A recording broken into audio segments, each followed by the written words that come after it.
So I go meet this girl at her place, right? And we were going to go out, but she said we need to wait on her babysitter to show up so someone can watch her 5-year-old daughter, right? When I first get to the neighborhood, I realized it's a gated community in North Dallas. So I'm like, oh, okay. So I had to text her to get the code and everything. So I'm like, damn, seems like a nice area. Surely nothing goes on wild here, right?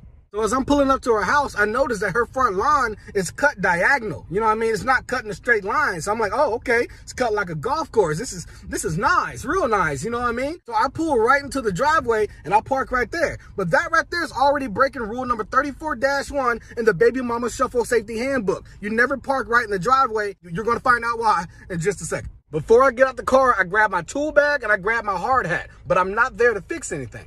Once you get to a level I am of doing the baby mama shuffle, you realize that a lot of these girls, they don't like their kids to see that they're casually dating. You know what I mean? So it helps them if you show up as like a handyman, show up as a direct TV guy or dish. Me, I got all the polos.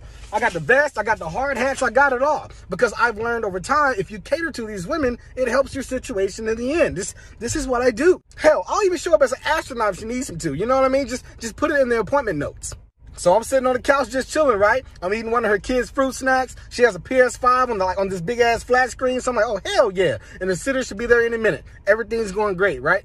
Then, out of nowhere, I hear boom, boom, boom, boom, boom. Sound like LAPD at the front door. She jumps up and looks at me like I was suspecting company. Like, nah, girl, this your house. Who the hell is that? And I wasn't really scared until she got up and she went to the door and she looked through the window thing on the right side. And when she turned around, the face she had looking at me looked like pure fear. Like she shouldn't have been there either. I'm like, whoa, like what's going on? She's like, you need to get up, get your stuff. You need to go to the pantry right now. I'm like, the pantry? She's like, get up, get your stuff and go hide in the pantry. So I wasn't going to let her say it 3 times. So I got up, I got all my stuff and I go hide in the kitchen pantry. And I was sitting there next to a box of Ritz. I remember specifically. So while I was sitting in that pantry, I didn't know what was going on, right? But later I found out, you know, like just to add information in right now, that her babysitter had to cancel. But she called her ex-husband instead of calling her because she had like no clue that they were even going through a split, right? So he showed up to pick up the kids, but he saw my car in the driveway. You know what I mean? That's why there's rules to this. You always park across the street. You park down the road. You never park in the driveway. That's how you get yourself hurt. So I'm sitting in this pantry. I'm hugging my little tool bag and my hard hat. And I'm like trying like to breathe like real quiet.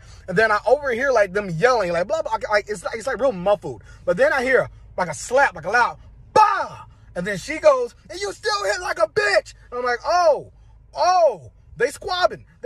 So I'm like, okay, do I get out the pantry and go like do something, or do I sit here and, you know, let this family matter go on? You know what I mean? Then I started hearing glass breaking and all kinds of stuff. So I'm like, okay, I'm not going to sit in here while there's like full-fledged domestic violence going on. So I get up, I walk around like the little kitchen short hallway thing. And then when I see him, my whole mind kind of changed. And I wish I was still in that pantry because he was this big, buff, no neck, Vin Diesel, cornbread and hot sauce and beans for breakfast looking motherfucker. And I didn't really know what to do. So I was like, hey, yo. And then as soon as he heard me, he turned and looked at me. And he started walking my way. And he was like cussing and everything already. And then she saw that he was coming towards me. So she like ran and kind of like intersected, you know, his path. I guess she was trying to save my life, right? But as soon as like she got in front of me, he picked her up like a toddler, like underneath the armpits. He picked her up and chunked her. I'm talking like almost 10 feet into the couch, and the couch like flipped over. So I'm like, okay. And then when my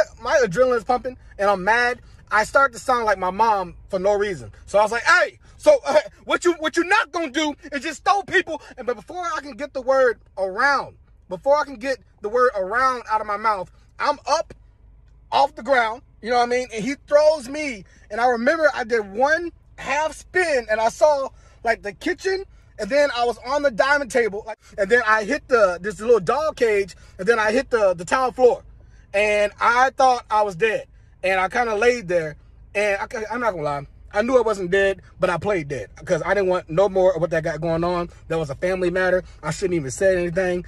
And part of me was trying to make myself feel better for laying there acting dead, you know what I mean? Because I was like, you know what? He threw her into a couch, you know what I mean? He threw me into a dining room table. So he still loves her, you know what I'm saying? She got thrown into a couch. So let me just, you know, lay here. And because he didn't ask me who I was. He didn't say, what are you doing here? He immediately picked me up and threw me. He didn't want to have no conversations with me. So I'm just going to lay there and chill out. So eventually she started yelling, I called the cops are on the way. And then the cops did show up, but he was already gone by then. So when the cops showed up, of course, they asked me questions, they asked her questions. I told the cops I got a few punches in, which was a bold-faced lie. I did not get one punch in. Bro, words to the wise. He gave out some good information, especially when you dating a single mom, especially if you're planning on spending the night, especially if it's your first time going over there. I know in this case, they were waiting for the babysitter to show up. But the fact that she let Buddy in, even though he said he's supposed to be getting the kid, women like drama, believe it or not. Even with stuff like this, they'll sit there. She said, you hit like a...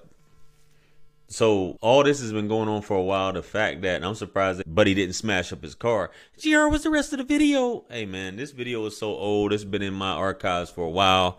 I'm just now getting around to it. But you'll have women who actively have a boyfriend and they're going through a breakup and the boyfriend was just there the night prior, but because they got in an argument, she'll mess around with you, and this dude, she won't be answering her phone. Dude could be texting her, blowing her phone up, and she has you over there, and whether the car is parked in the parking space or in the driveway or whatever have you, she's waiting for that moment, even if he's pounding on the door. But the fact that you never let anybody in the house, man, that's just asking for it. From a how to be a player with old boy opening the door halfway when he had a chick inside.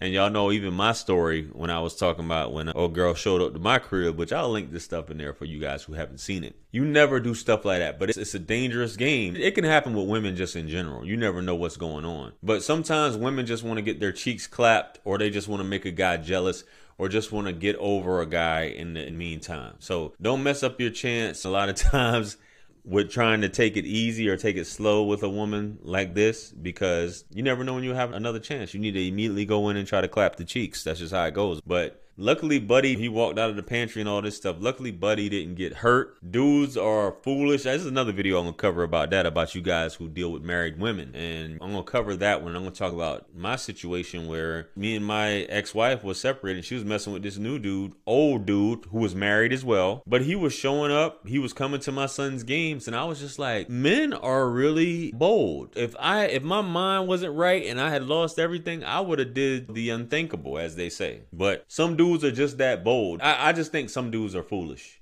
They think that nothing could happen to him. Oh, this guy's a punk. This guy's a sucker. This guy's a chump. He's got kids. He's trying to do this. I can do whatever I want. And then he ends up in the grave. I'm just saying, fellas. So protect yourself at all costs and just be on the lookout for certain signs, man. Anyway, let me know what you guys think. Comment below. Like, share, comment, and subscribe. Much blessings and abundance. Stick around for the next video that's going to pop up on the screen below. That's where I'm going to see you guys at. It's your favorite everything. Listen, I'm the best. Let's run it up to 200,000. Quit playing with me. Peace.